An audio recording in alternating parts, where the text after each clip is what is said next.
All right, welcome to the chat. I didn't turn the microphone on and just realised I've got to do everything. This is being the director, the producer, and ramble on for 6 minutes and not realise I hadn't got the microphone on. It's 3 minutes anyway. My name's Mark, and I'm the guy who created CricketBatInfo. CricketBatInfo is purely a review page, and it's basically been created for guys like you, amateur cricketers, who might be looking for another bat, or just you like looking at bats, you like looking at reviews, you like looking at photos, you just generally have an interest in cricket bats. And that's why I did it. It started probably about 5 years ago, probably longer actually. I've always had an interest in cricket bats, and I spent a lot of money on cricket bats over the years, had all the different ones, the Bradmans, the Grey Nichols, had two Bradmans, many Grey Nichols. I've had Newberries. Huh? There's no picture. Oh, that didn't transition. Oh, thanks. So now we've realised that there was no picture. Okay. So I've had all the different types of bats, and basically, as I look around, I've got 4 here, but you would have seen over the years that I've done a whole lot of different bat reviews. This is the page here. I've just put myself up on the top there.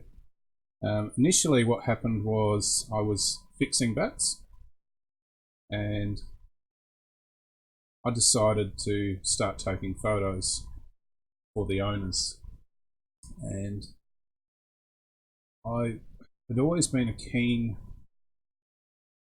person who wanted to learn and try things, and you can't really improve unless you make mistakes. So the first mistake today was starting the thing initially with the microphone off and then starting it with the camera off.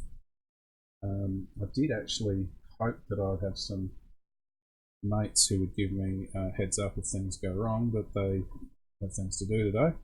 So we go all the way back to some of the early reviews, which weren't actually reviews, these were just fixes, bats that I had to put myself in a position to repair. And you've got here just a basic repair, some RS.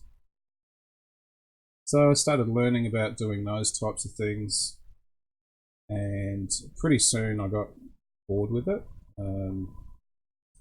But I did really like the idea of keeping up the photo albums and doing the reviews. So I guess I transitioned from being somebody who was competing for money from people to somebody who was actually going to post reviews. So I started putting up photo albums, and I'm sort of showing those to you at the moment, going all the way back to different ones here. Rocco Illuminato's Onyx, rest in peace, mate. GN 100. I actually purchased that bat. This bloke here bought a 808 and went out and used it without knocking it and cracked it all. Fixed up Jamie Vickers' bats. So there was a couple of repairs there. I don't know how long they held. There's a Maverick Blade that was actually a cashmere bat, and some CGIs came through. So that sort of started, and some people locally started watching at the Facebook page. And the first time that I actually had a bat video done was when I came to this bat here, which I was so impressed that I'd actually finally got one of these big edge bats, which was a GN50 Plus, Matt McCleary actually. Matt made 1,000 runs in Adelaide Turf Cricket this year for Panorama Cricket Club. Well done, Matt. He's also the Adelaide Bat Doctor. So I was playing LMS in winter, and he popped down and said, "Oh, would you mind having a review of this?" He also gave me one of his clefs because he started doing bat making. And I thought, oh gee, I've got to get some good footage of this. So I took some photos and got the old calipers out and got the measurements, and sort of went from there. That was the clef that he gave me, by the way. That was a Aussie willow butterfly, fairly big butterfly there. So I got the opportunity to cut that, and then he finished the shape, and I ended up giving that to my old cricket club, Golden Grove. Don't know what they did with it. So from that there, it was like, what do I do? So we actually end up transitioning from doing just photo albums to doing photo albums and videos, and that's how the CricketBatInfo YouTube channel came about. Let's check the chat. No, nobody on the chat. So if you actually have a look through the YouTube channel, yes, you do have all the videos, and you can look through them at your own leisure. Let's get rid of that one. It's the old test. I can see that because this is the one that's live now. I can see 7 people are watching.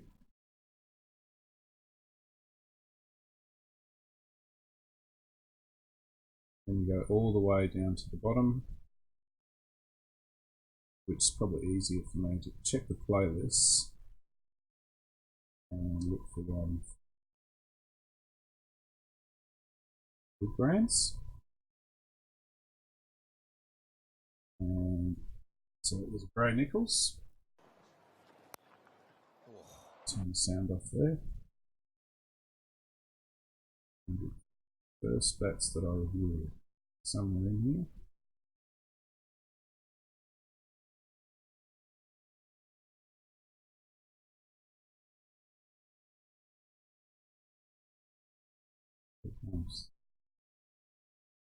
So this is the first time I reviewed a cricket bat. Show you this Gray Nichols 50 plus that came in. This is Matt McCleary's bat. Sorry about that, bit of an issue here with my lighting. Beautiful bat, you can see there 214, it's 214.7, and I'll just take it a bit further out. It is a massive bat, 52 millimeters at the top of the edge, 70 something millimeters on the spine. The spine actually peaks and runs down a little bit lower than the edge. I've given it about an hour's knock. So at that stage I was knocking bats, and I had little tickets on the back so I could keep track of it. But yeah, I put this video up, and you can see there that's had 1,100 views so far. So that was the first video, and you know, it was done actually in this room that I'm sitting in at the moment. And yeah, that one, you know, is the first. So we went on from that one to some of the really unique bats. I really enjoyed Pete Hutton's XP80, this one here. That huge spine that they did, that was before the new regulations came in with the old gauge. So that had an 82mm spine and I think a 32mm edge. Those bats were just ridiculous, but just look how high the middle was on that. It's just insane. He actually got rid of that bat in the end, and he just went back to a standard XP70. So yeah, I'm not sure if people actually really warmed to that bat. That was the Kawaja show before he left to go to Kookaburra. He was using the XPs. And obviously, I've never actually reviewed one of the huge Warner bats, the big kabooms. That stage I'd had the calipers, the digital calipers, and I noticed when I started doing digital calipers, most of the bat review places didn't have that. So that's something recently they've sort of copied off what I was doing. And look, you know, I watched their videos, and I've watched heaps of It's Just Cricket videos and heaps of videos for, I keep forgetting to transition this, and I've watched heaps of videos for Cricket Merchant and It's Just Cricket, Pro Direct, all the different people. Honey from Eclipse All Sports, I've actually chatted to him online. He seems to be a good guy. He's in England. So yeah, I'm just getting used to this OBS on-screen broadcast system, and I keep forgetting to transition my clips, so just apologise for that in the live stream. It's a bit of a botched job so far, and we're how many minutes into it? So many. Yeah, so we started off going back there with the XP, the 50 plus, and so far there's 36 different videos there just for Brain Nickels alone. I'll go back to the 50 plus, which was that one there, and go all the way back to the playlists. So when you're actually looking on the YouTube site, instead of looking just at the videos, go up to the playlists, and I've done some different playlists for you. So I've got here smaller boutique brands, made in Pakistan, made in India, made in Australia or New Zealand, made in England, the big brands, and you can actually look if there's something you specifically want to go and have a look at. It'll be made in Australia, and it will come up with the different brands. So there are all the videos that I've reviewed: Grey Nickels, Bradbury, Labour and Wood, Impala, Crikey, he's now gone. Obviously Josh Gavin there, Wakefield down in Melbourne, McVicker, he's recently finished. Those floods up in Townsville wiped him out, poor guy. And Grove Cricket, which Grove Cricket is based out of Western Australia. Millman's Cricket, actually, that's their brand. And a lot of all the grows are actually made by Grey Nickels, Handmade. I only reviewed one Bradbury, and this particular one was a really impressive one. That was my friend David over in Tasmania. He was visiting Western Australia, and he went over and saw Paul Bradbury and got that made. That was, he wanted the Pro Press, and the Pro Press turned out to be a really, really soft press. It just depends on the bat maker of what pressing, who does what. I don't think there is a true Pro Press. I think there's just a lot of rumour, innuendo and theories that float about the place. So going back to videos and going back to the page. So that was the original 50 plus there. Under photos, albums, you can find all the albums there just by clicking through, and you'll see the most recent ones I've done. The Featherlight, all those ones. So if you subscribe to the channel, go and have a look at the Facebook page. You'll see all the actual photos of the bats I review on YouTube on the Facebook page. And yeah, the page is just purely a hobby for me. I don't actually make any money out of it. In fact, I've spent a lot of money on it being a hobby, which is what you normally do. And that's what I choose to do. One thing about the difference between a hobby and a business is in a business you're trying to make money, you're driven by the dollar, you make a lot of decisions and alliances and affiliations in pursuit of increasing the amount of money that you make, whereas most of the decisions I've made with this is just to increase the amount of people who get exposed to it. But I don't pay Facebook for any ads, and I don't pay YouTube for any ads. I do put ads on the YouTube videos, like most people who create content on YouTube, and I just do that to raise a tiny little bit of revenue. I think so far in 7 months I've made $300, so it's not going to be anything to retire on.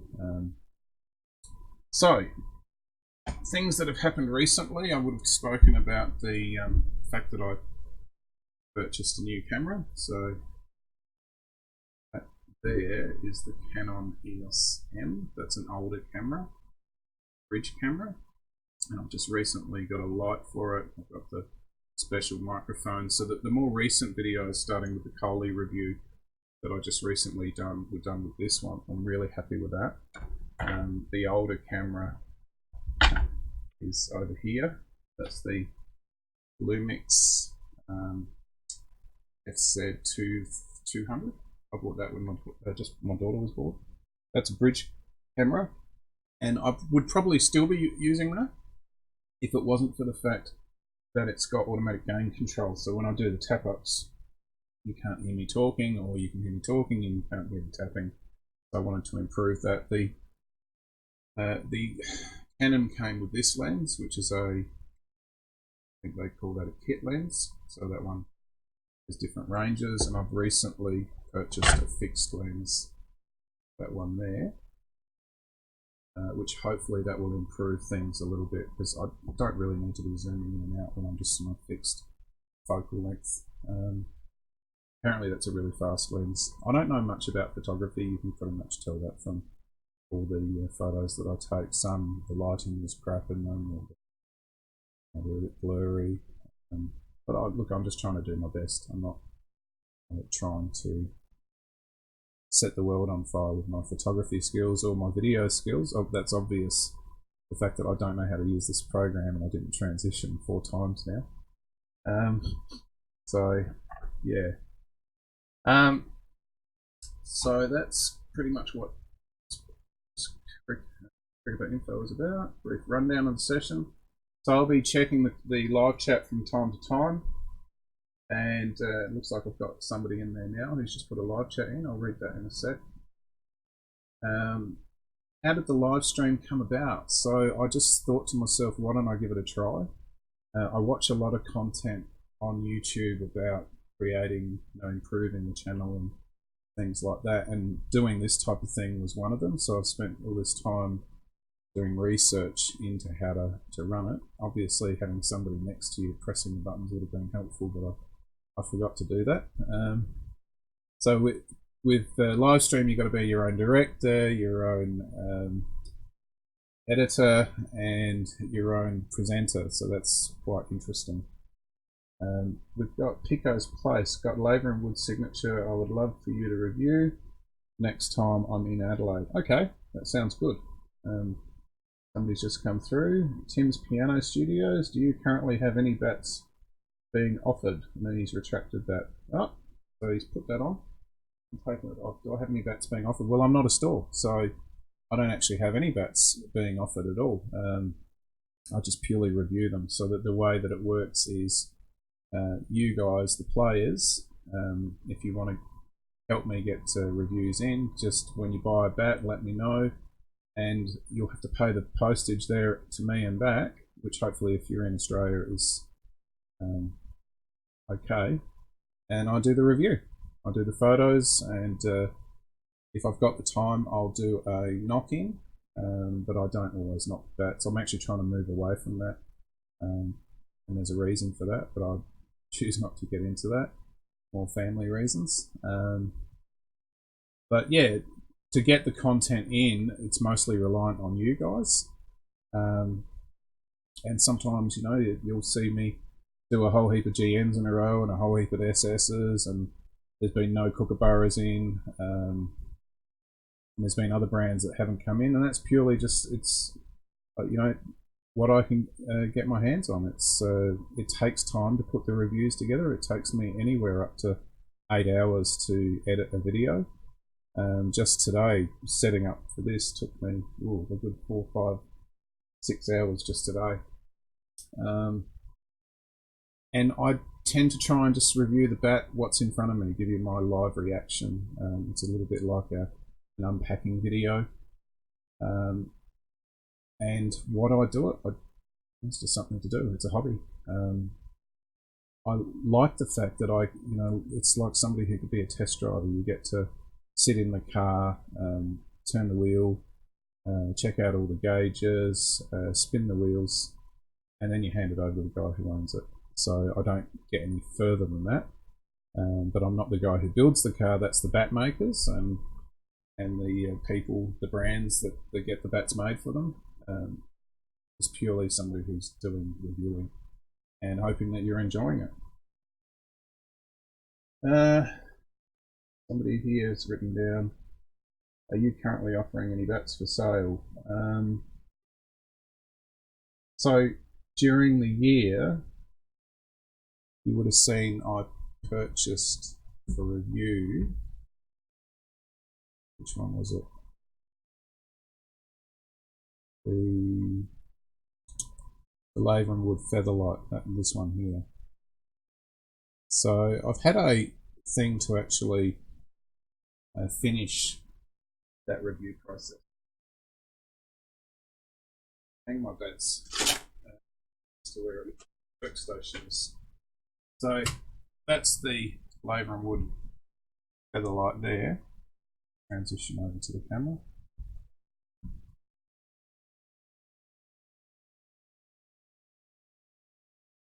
So that's the labour light there with that massive, it's not massive, it's about 4mm coating. And I've used that. It's not, it's just I've used this in about 2 overs and maybe 10 net sessions. It's quite good. Paid $3.50 for that. And then Elliot Everson offered me this bat, which is his one. Remember, I restickered that, so that's the bigger labour, and it's the one that I'm currently. So I moved on to that one, and I really like that one. So, yeah, the feather light I'm not going to probably use. So if you want to get in touch with me about that, you can hit up the page CricketBatInfo on Facebook. Private message there. What other bats? That's it. The other bat that I used at the beginning of the season was this one, which I bought that. This is the we call it the Grey Nichols Ultimate, and that was pretty good for the first half of the season. Decided to take on that JP Gavin and Featherlight, so I wasn't able to use this while I was trying to see what those two bats were like, and I basically ended up lending this to one of my cricket mates, and he kept playing with it and ended up using it a couple of matches towards the end of the season. It's a really nice bat with a mid-middle. So these I think retail for $700. You can see all the cherries up high rather than down low. We're old, so we get this nature of the beast there. I'm going to do a clean up on that one. The only thing that happened with this bat, I don't know if you can see it there, I actually, it's the first time I've ever done it, you see the two flowers, one there and one there. So I actually managed to put a big crack in the toe, and I was really disappointed because I started using that bat, netting it in July, knocked it in myself, netted it right through to October, match use, and then I think it was the 5th game I was opening, and I just chased something to cover drive outside off stump, and there was a loud crack, and the ball trickled out to mid off, and sure enough, when I examined it after, yeah, I'd put a nice little crack in the bottom of it and through the toe. Not all the way through, so I was able to glue it, clamp it, and dowel it. I sort of over-engineered the fix, but it lasted. There's nothing wrong with that. That's why I tend to move away from those full square toes if I can. So let me transition back to the desktop presentation. We'll do that. So yeah, that's the only one that I've currently got around the place, is the Featherlight. Come on here.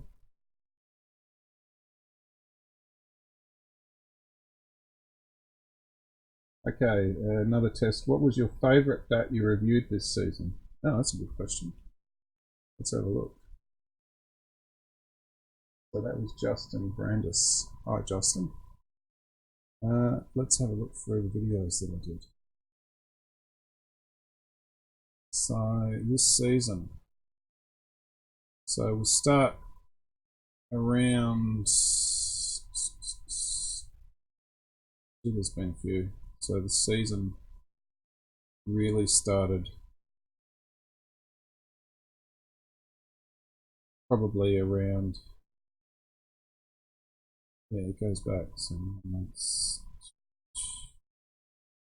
There's been a few, hasn't there? These were good. These huge Alpha Lever Envies, they were absolutely massive first two that I'd seen just blew my mind. Obviously, there were some bigger bats that came through after, but they were true low density. It's my tour visiting Kimby. That one just, yeah, so probably we started here, and the giant, that was a teammate at my club, Athelston. He did alright with that. I found it a little bit on the heavy side, but I find with all the grey nickels you've really got to put that extra grip on and try them with your gloves. The Kraken was another big bat. You know, one of the bats that I really liked was this bat here for some reason. That bat really pinged, that R4. So that was a really nice bat. I ended up actually selling that, and that paid for my cricket season. So thank you very much, Joshua, over in England, for sending that to me. The broadside, that's a pretty stunning looking bat, but it was really hard. So just, yeah, not sure what was happening with that one. Sometimes you can have bats that just look really, really pretty. Sorry, that was the signature there. What did I show you now? Yes.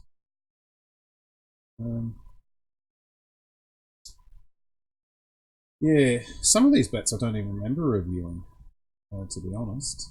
The Dre Russ, that had 20,000 views, so obviously that was popular.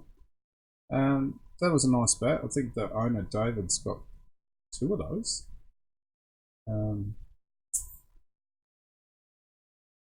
Through.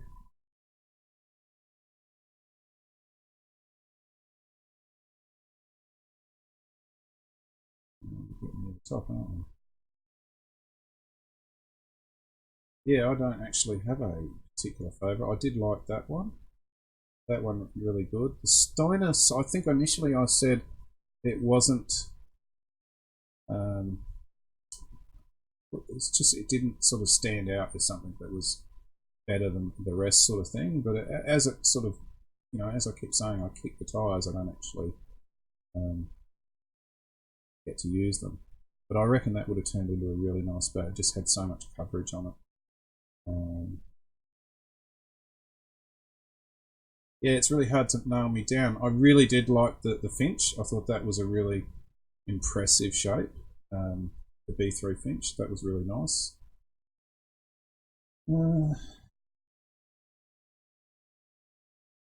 Yeah, I don't know. For some reason the Chase sticks out in my mind. Yeah, I really no, I didn't like that. That's that dodgy fake piece of garbage from Cricket Experts. And you know, somebody actually wrote on this. There's a comment here.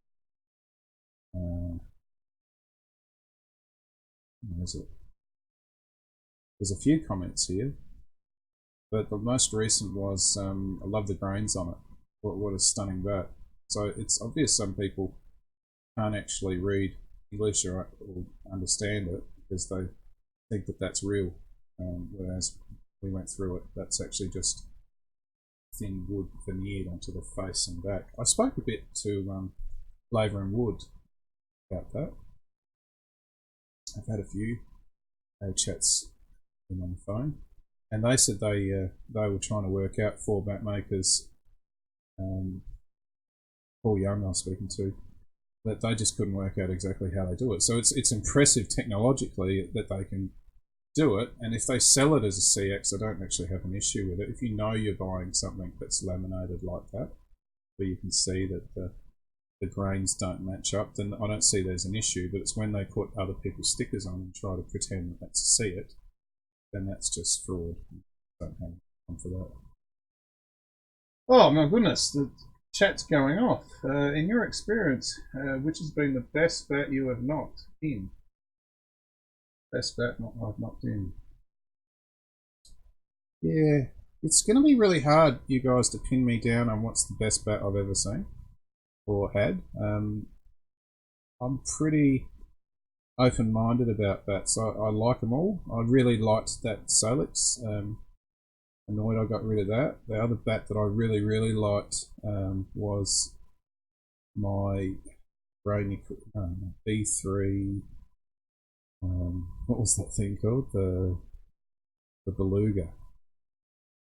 Yeah, not this one. That was the big one that I got done. It was actually the one before that, the black one. And I sold that for $200. What an idiot! I should have kept using that. That was 2.8, and it was narrowed down. It was this one here. Really liked that bat. That just the middle on that was huge. Went from there to there, and it was just sweet. Anywhere I hit there, it just felt like I'd absolutely hit it straight out of the middle. So that I really liked that one. This other two that came through that I got made. So I liked it so much, I obviously got the green one made. And that one there, ooh, I ended up selling that to a friend's son, and I think he had a great season with it. But yeah, those two bats, you should check out that review. That was amazing. That this bat was 4 ounces heavier than that bat in low density. All right, let me go through the thing. I've got Goes Place. Love supporting handmade bat manufacturers. Shame they are all drying, slow drying by hand. Fourth edition. Yeah, I do understand. Help will have a big bat, so they worth it. Yeah, I did like them, but you won't get them anymore. Those three that I've seen and reviewed, that all went to David in Tasmania, he said straight out that when he did the last lots of last seasons, that they didn't do any more big clefts. So it's all to do with how they mill them and create the clefts as to whether or not they can do big bats. Best bang for buck, the Dark Edition Phantom. That's your opinion. It goes Place. Convex means it's got a wide centre. Convex, yeah, I generally agree with that. The full shape does mean wide centre, but also the full shape means potentially you've got a bat that may pick up a little bit on the heavy side, or even on concave shapes tend to be more balanced. They can distribute the weight throughout the profile. So if you've got a really low middle, if you convex it all the way through, then it's going to pick up like a tree stump. So you don't really want that. So you've got to try and find ways to balance the bat all the way through to the shoulders, and that's the impressive thing about what bat makers do. What else have we got here? Which bats got more life? That's a good question. I'm going to leave the live chat for a second. I actually put together some videos on YouTube that I just wanted to talk through about cricket bat making and my thoughts as to traditional or modern. So I put some things here, and I was going to go through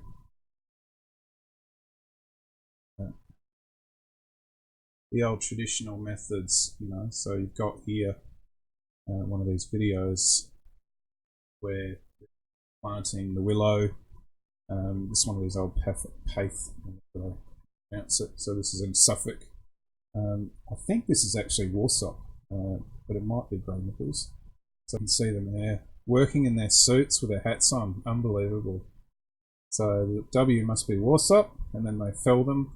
So, pause right there. Wood is a natural product. So every tree is going to be different. Every cleft in that tree is going to be different. Right there with that statement, it doesn't really matter how many grains there are. There could be 4, there could be 20.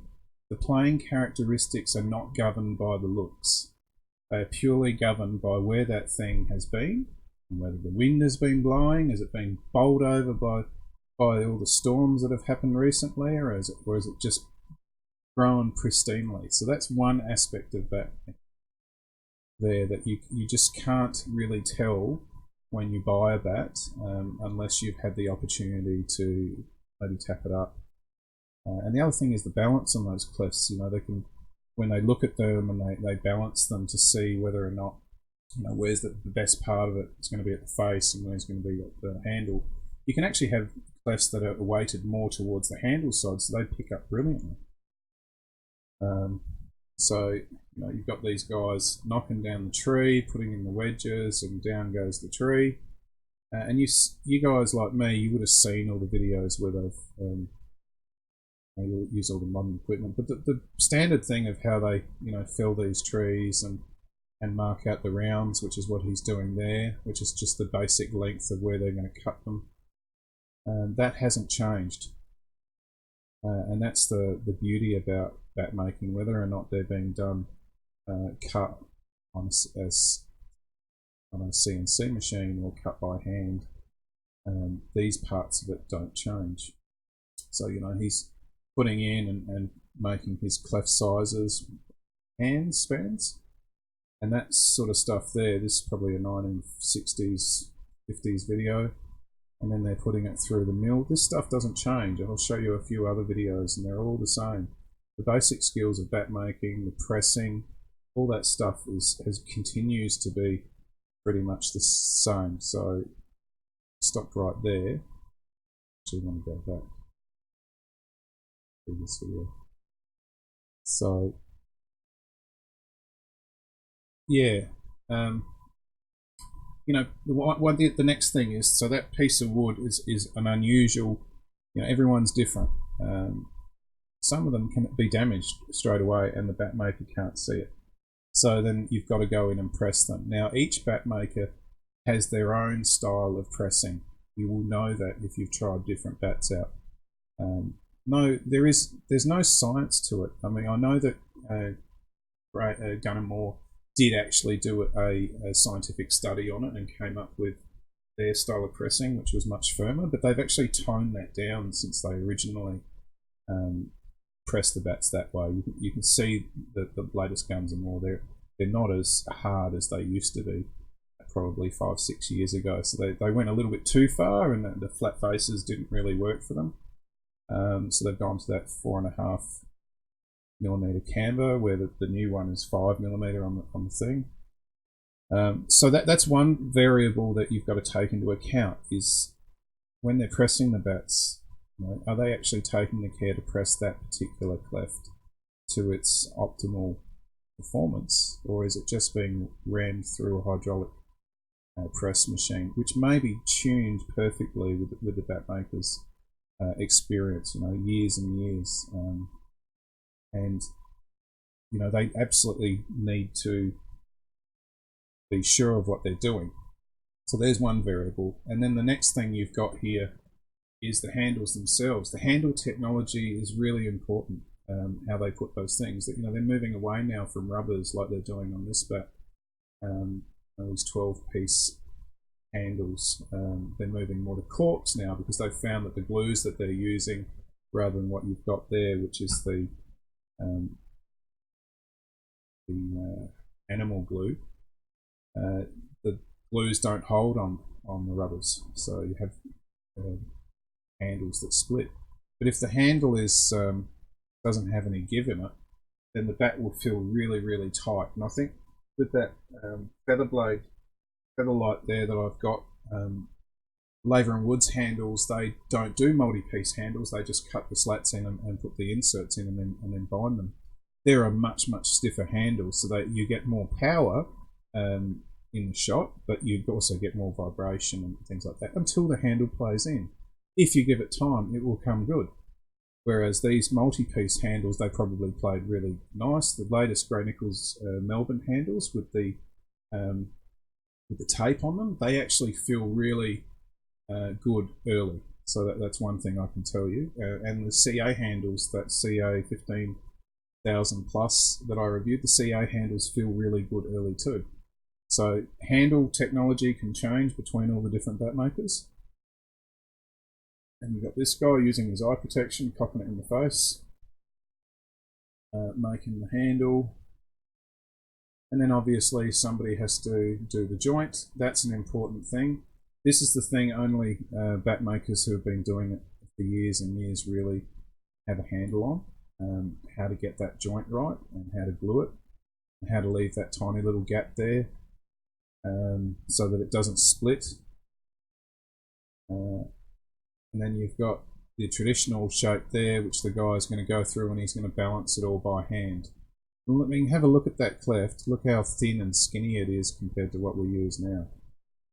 Why is there a difference there? So that the massive difference you've got there is what they're actually doing with the willow once it's felled. So these days they do something a little bit different to how they used to dry them. They heat the wood up to maybe 80, 90 degrees Celsius, and they do that for a couple of days, and then they lower it to about 70, and they leave it in there for a few weeks, and it actually sucks the moisture right out of the center of the bat. So they're able to remove up to 20 to 30% more moisture, which means reduce the weight by that moisture, and that's how you get those big shapes that you guys all are really impressed by. 1 or 2 millimeters is a big thing, but the issue with that is obviously taking too much moisture out of the bat. You lose the structural strength, and the bats can fail really easily. Even the bats that have storm damage. There's theories going around that if they were traditionally dried and just weathered like they used to be, with that moisture left in the center, yeah, they won't make as big a bat, but they would hold together more, because it's that moisture that keeps that piece of wood living still. As the moisture dries out, then it just becomes brittle. It does become harder, but then it cracks. So, these new bats, yeah, they definitely perform well, probably better than they used to perform, but the trade-off for that big size and that full shape is that you might be having a bat that's not going to last. Now, the other thing is that the true low density willows are the ones that when they weigh them after they've done all their drying and they're not going to secondary dry them, they're a naturally light cleft. Those are the ones that are very unusual, and they might be very pretty or they might be really ugly. It's that type of thing that they're trying to recreate by doing the drying. So if you're lucky enough to get one of those bats, then good on you. So somebody else has written here, thanks, I don't miss any of your videos, great to see, very honest reviews. So thanks very much. I can only tell you what's in front of me. I have had some reviews that I've actually filmed and then I've sent back to the people and said, look, I really don't want to put this out, because bat makers actually have to make a living, and because it's a natural product, you can get a bat that is just, it's passed through and it's missed the QA and it's got issues. I've actually picked up a couple of things where there's been cracks in the handles or wind damage, and I haven't put those reviews up because it wouldn't be fair on the bat makers that bat that's not representing their whole brand to put that whole thing out. So I'm trying to be fair, not just to the owners, but also to the people who have sent me bats to review. So that's really cool. So we've run out of things there. So we continue on with this little odyssey. So we've gone from bats that are made traditionally to bats. This is the SF video where they've got this spindle thing where they're just cutting them. They've got a mold and they're just running the thing up and down the mold, and it's cutting the shape. And that's how that's done. So this is where we transition from bats that are handmade to mass manufactured. Now the thing with this is we've got the bat going in to be pressed. This bloke here who's cutting this probably has the most important task as far as the performance of that, and the bloke who's doing the joint on the handle, as to how good that bat's going to be. There's definitely not going to be as much love put into it to get that bat, absolutely at its peak condition. It's a mass manufactured bat.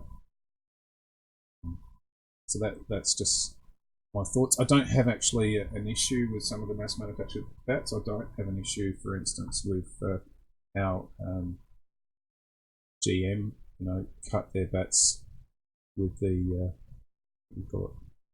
what's the wrong one? That's not it.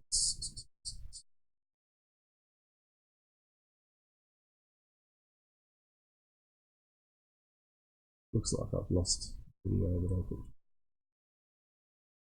So yeah, this is the GM thing where they've got the pineapples going over and cutting out the shape.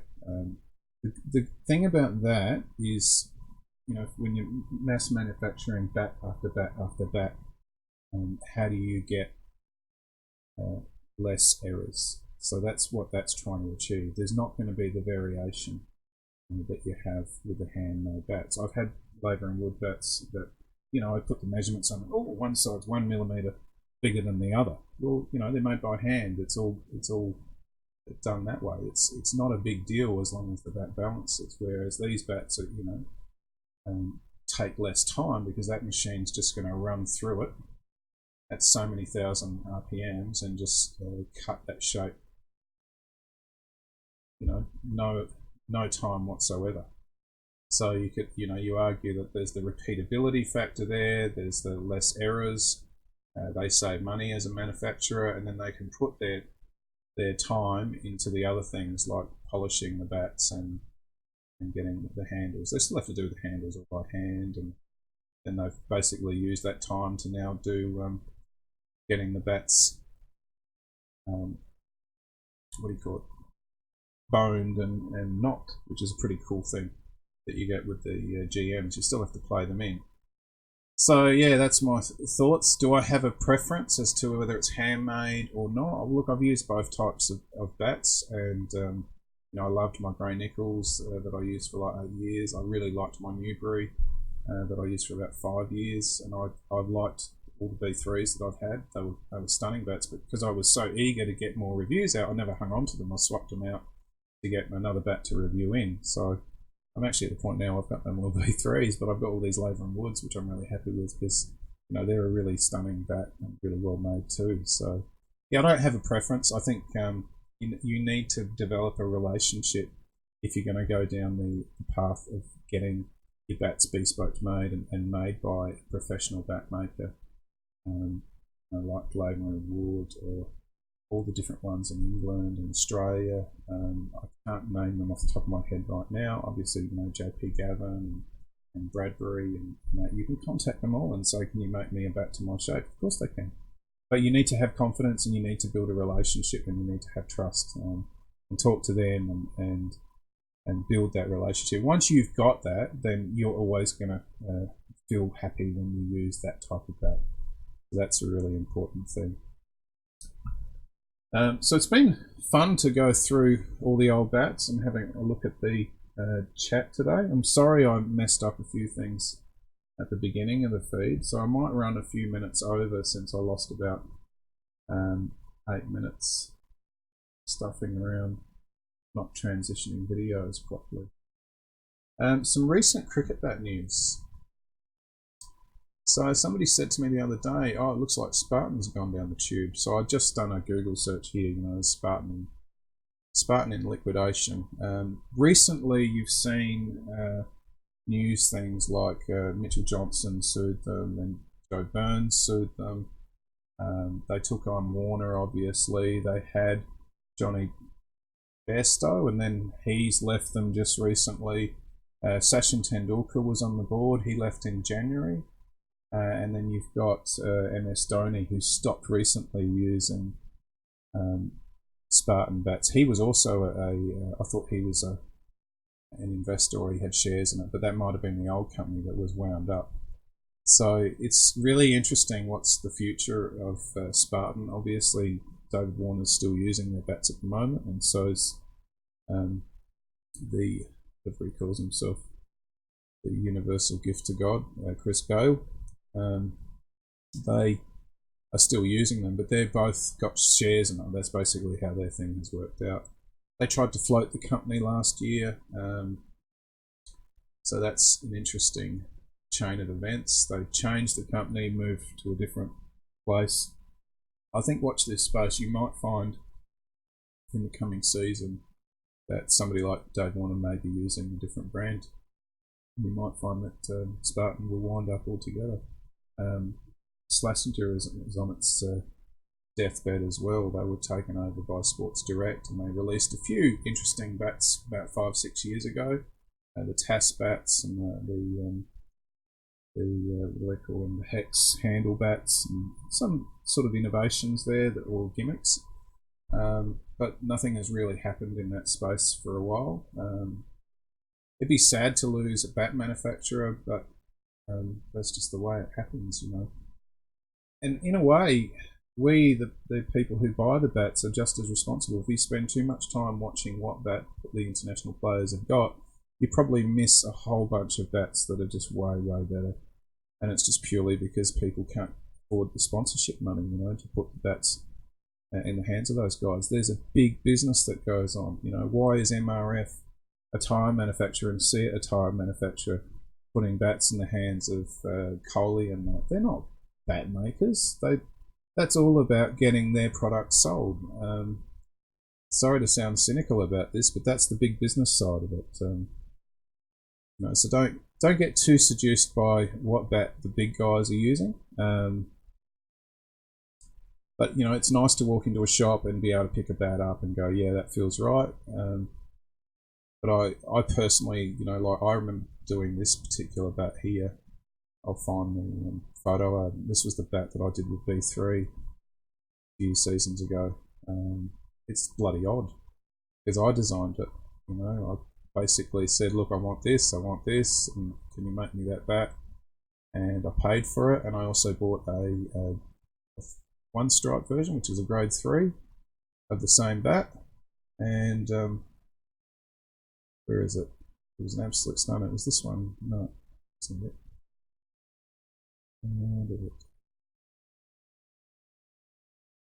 I'll find it. There, that one. That was the bat that I designed. So you've got here, that's the two bats when they arrived. That was an absolute stunner, the grains on that. So the shape was odd. I went full convex in the middle, but I went spine toe at the end. So I wanted all the hitting area in that area there. So they turned out to be a little bit odd looking with the spine toe, but these are cut by CNC. I got the specs on them. That one was 277 and the grains on it were just amazing. It didn't have big edges, didn't have a big spine. I just purely went for coverage because I'm not a big hitter anyway. So that one was the one stripe, and yeah, I was really happy with that. I mean, have a look at the grains on that. Absolutely stunning that. I just took a few photos of that. That was really nice when it came out.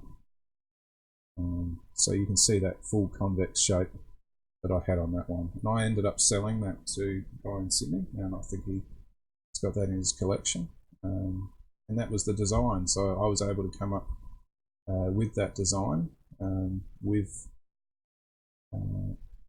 Dave Bacon at the time. I think Richard's the guy who's taken over from David. So, you know, I knew exactly what I was getting before it arrived. There was a little bit of variation when they sanded it, but that's what I wanted. I thought that would be the perfect bat for me, so it was that one then. So yeah, that was interesting. So you can look at that review, or you can see the photos on the Facebook page. Now, I do ask you guys that you do actually click like on my videos and help me to defeat the empire or the Facebook and YouTube algorithms that prevent things from getting shared. More people, the better it is for me, as far as feeling that it's worthwhile doing this. I've only got public 13 watching now apparently, but it says 7 on the counter. Check the chat feed. Let's see what we got. Can you suggest any bat for T20? Yeah, I can. Any bat that's got a big middle and it's not too expensive because you're going to break it. So that's my suggestions for T20. What's the difference between mineral turpentine and white spirits? Well, there's no difference. It's the same stuff.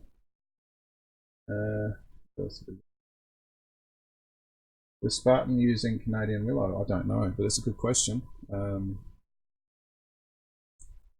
It's, you know, if they're using it and they were not telling people, then they may or may not have sold, made a little bit more profit. There's obviously willow that's grown in other countries that's not English willow. I was actually going to do something with Sherwood Cricket to do 2 bats, one from Aussie willow and one from English willow, but I never got around to it.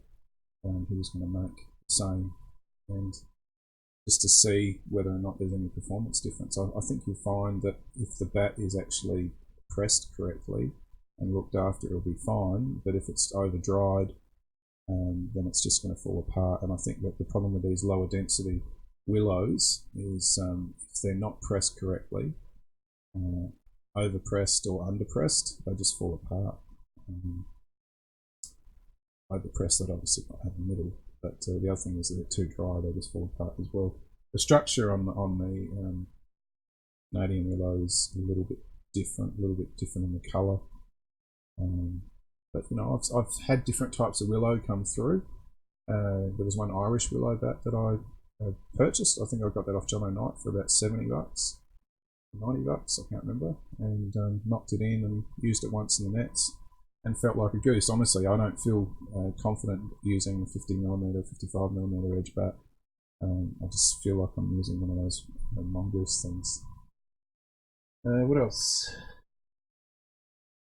So yeah, getting serious about the T20 question is, look, you should be able to get a bat that is as good for you in T20 as it is in mainstream cricket. The most important thing is have a look at your bat at the moment. And most bats, like you use them for, will have an area that you hit more often than not. So in this bat here, I'm not using the toe of the bat, so there's no point me having all the wood down in this area here. It's more important me having the wood in this area here. So you know, that's the most important thing in buying any bat, is that you're actually buying a bat that's suited for you. The other thing is, don't buy a bat that's too heavy. Buy a bat that for T20 that's a little bit heavier than you would normally use, maybe, but not too heavy, because you lose your shape and you lose all your shots. I think T20 is about improvisation and bat speed, and not just about bludgeoning the bowler to death, because they're going to sort you out with slower balls and slower ball bounces and all those type of things. So if you've got too heavy a bat, you're not going to be able to adjust to things like that. I personally think you should just I don't think you should have a particular bat for T20, but maybe not use your best bat for T20, because you're playing a little bit looser and you're more likely to do what I did with that bat there and break it. So I would probably recommend having maybe a grade 3 bat or something like that, something that who cares if it breaks. So yeah, that's my recommendations for that. So some guys are just naturally gifted. It doesn't matter what you put in their hand, they'll hit sixes all day long. Should you directly hit the edges when knocking in? Yeah, of course you can. So,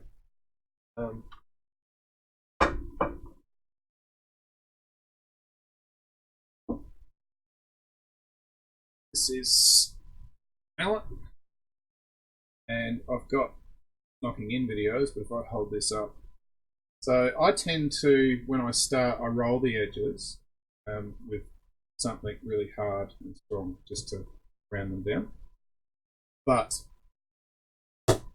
then I'll actually knock them across in a glancing motion. But at the end, I will do the 45 degrees, not any more, but 45 degrees just to round them down. And you want to get those edges as hard as possible. And don't go too heavy duty on this one, because what you can sometimes do with these flatter face bats is you roll that timber over the side, and then you start to get splits around the edge. Yeah, there's nothing wrong with that. Just everything's about progression with bat knocking, is not going too hard. Have you seen a lot of Serbian willow? And I have seen a few Serbian willows use them, but I want to hear your opinion on Serbian willow. I don't know. I don't know if I've had it. It could be, although I've asked that this JP Gavin is Serbian willow. He won't tell me. And because I'm a cunning fox, I tried to find out from him.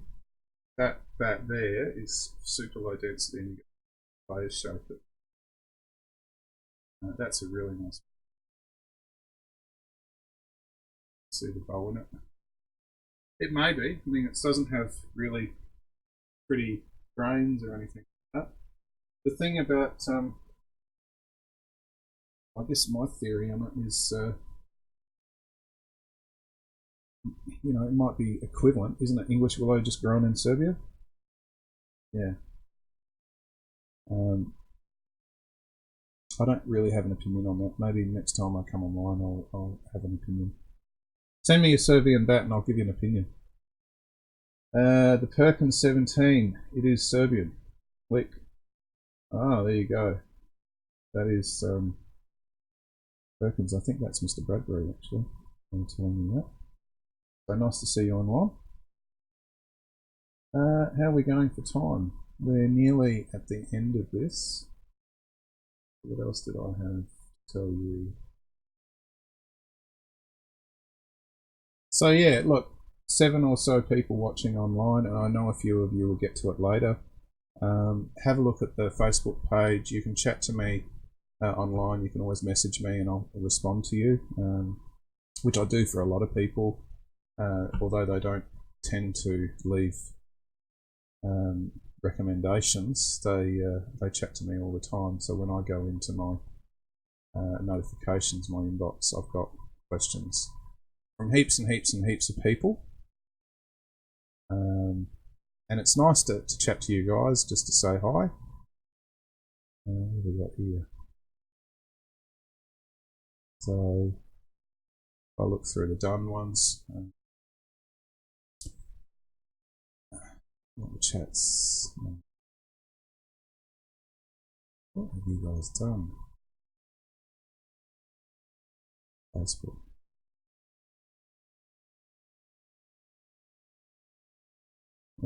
So these are just general comments, but I can't find my thing. They've, for some reason, Firefox is changing the way that I look at so that sucks a bit.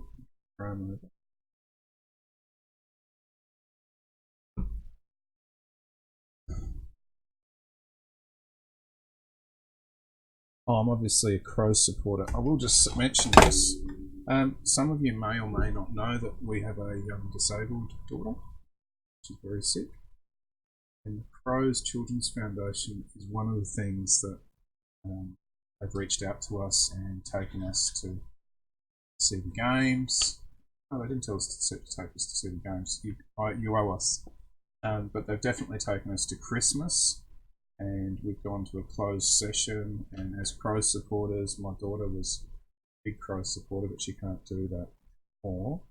But they're running a lottery, and I've said that I'll sell this book for $5 Australian for a ticket. Probably best if you're in South Australia or Australia. First prize is a Toyota Corolla, valued at $32,000. Second prize, travel with the team with 4 guests from Adelaide to Melbourne. And the third prize is just it's just one of those grand final packages where you go to the grand final, and the seating for 2 guests, game, and $1,000 cash, flights and accommodation are not included. Oh, no, I'm kidding. So there's a whole bunch of other things on it, but the Crows Foundation themselves, they do a wonderful thing for people like my family who are struggling a little bit. If you want to get in touch, PM me on the Facebook page and I'll sell you one of those tickets. It will help me help them, and I think that's what things are all about. Getting back to the inbox here.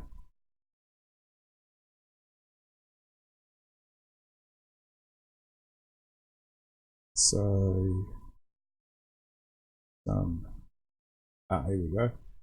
So, Pierpont Scott, he sent me photos of his wonderful GM Neon.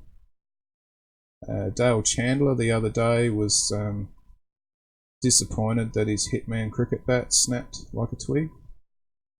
And Aaron, his mate, who I've chatted to a few times over the journey, his Hitman also broke. He was showing me other things. Who else? Mosh and Ali sent me some messages. This young kid, oh, he sells bags, so sometimes I get people with equipment stuff. This guy here may be sending me a bat to review, I don't know. And this bloke here wanted to know where I got the scuff sheet from, so I sent him the details. And it goes on and on and on. People who have communicated with me and asked me questions. How do I fix this? How do I fix that? I'm not a bat maker, so you know you got to be. Don't rely on me to fix every bat via correspondence in the world, but I will give you a general opinion if I think you can fix it or not. There's Josh, and chat to me about something. Madassa, he's the one who he's bought a few of my bats when I've sold them on. He actually got that wonderful B3. Who else? Clinton is the guy from Bat and Ball Cricket, so I've chatted to him. He's got a YouTube channel. He's from Queensland. He does different reviews, very similar. Ajdal over in Pakistan. He sent me photos of bats. And yeah, it goes on and on and on. So people are constantly chatting with me online on Facebook, so you can always get in touch with me there. I will just put a straight out thing that, you know, if you're offensive in the chats or on the page or in the YouTube with your comments, I'll just block you, and that will be that. It's about cricket bats. It's not about being rude to each other. Jay says, great to see you. Not a bad face after all. Thanks, mate. I thought you were going to dump me. Ton Reserve Edition, worth it? It's a good question. I haven't had one through, or have I? I can't remember. I think there was a Ton Reserve Edition I had, but I wouldn't say that's the best example of them. The Ton Reserve Edition and the Gladiator are pretty much the same bats, aren't they? So yeah, if you want the best of the best, maybe it is worth it. But you've got to answer the question in your own mind: what's important for you? Spending a lot of money on a cricket bat, or maybe spending a little bit less and getting some coaching. I keep saying that. It doesn't matter what bat you use, unless you actually go into the nets and apply your trade. You're not going to make runs. So it doesn't really matter what you're using. But yeah, a good bat is a good bat, and they will make runs. I had a slightly different theory on this until I saw my friend who borrowed one of my bats hit the first ever 6 in his life, and then hit 4 more in the next game, including a 110-meter one into some tennis courts. And that pretty much sealed the fate of that theory. But yeah, a decent bat will definitely help you make runs. But you're going to have to pay for it, and they're just as brittle as the cheaper ones. So if you're not a very good player, you can easily break it. So, how to clean bowling marks from the face? White spirits, just a little bit on some, or turpentines, just a little bit on some paper towel or some towel, and just rub it vigorously on your body. No, on the bat. Where do you sell your old bats? Well, I don't really buy bats anymore, but when I do sell them, I normally put them on the Facebook page. So monitor the Facebook page, and that's where you'll probably see them. So that's that. Wow, this has been really good actually, guys. Maybe I should do this more often. And next time I'll remember how to do the thing. Switch back to the camera. And yeah, so this is me, this is Mark. I'm CricketBatInfo.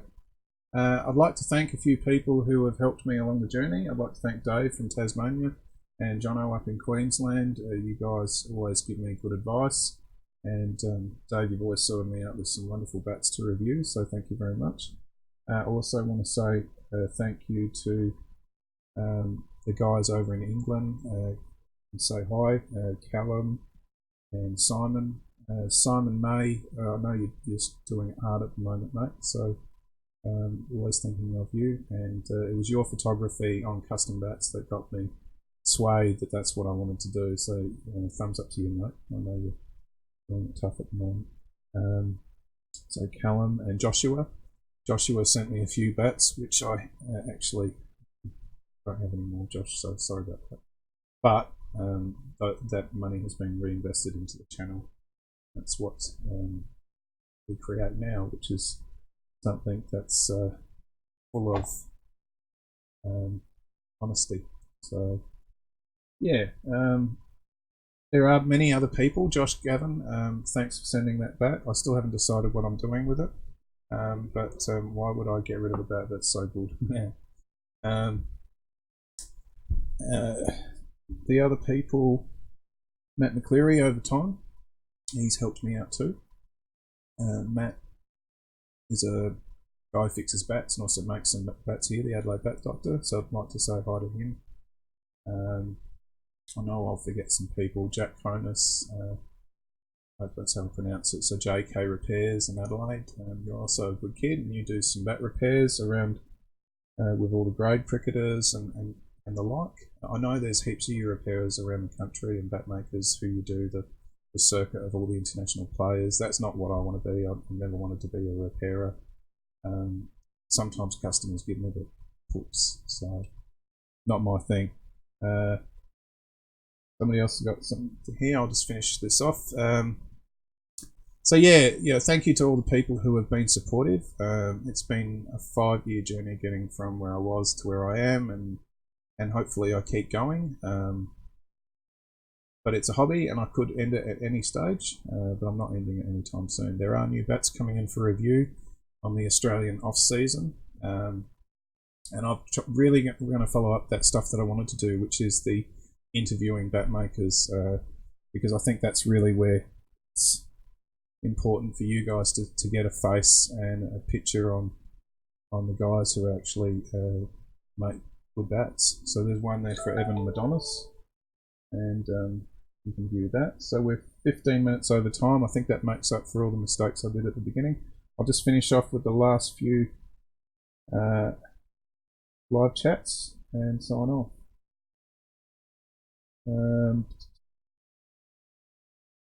Somebody said here, chatting to that guy, I've noticed the difference between the Ton Reserve and the SS Gladiator. Ton has mid bow like a banana, and the SS bow is more like lower down the toe. So there you go, slightly lower bow. Shugu, rubber, toe guard, or epoxy. Some epoxy resin. I would not recommend epoxy resin. Toe guard is okay, but I like Shugu because you can actually see what's going on underneath the toe if it starts to crack. Toe guards, you tend to not know what's happening until it's too late. If you get water damage in there and they start to break apart, you won't know. And also some toe guards just fall apart, so what's the point? Shugu, if it's properly applied, should last, and you can top it up, and you can also pull it off like a band-aid. Hi from Helsinki. Hello. So yeah, 7 people, 10 now watching. I know many more of you will watch the live feed after. I'll put some time links when I review the video, maybe if I get time, to where I was chatting about whatever. And I hope you've enjoyed it. This is Mark from CricketBatInfo signing off. Thank you very much.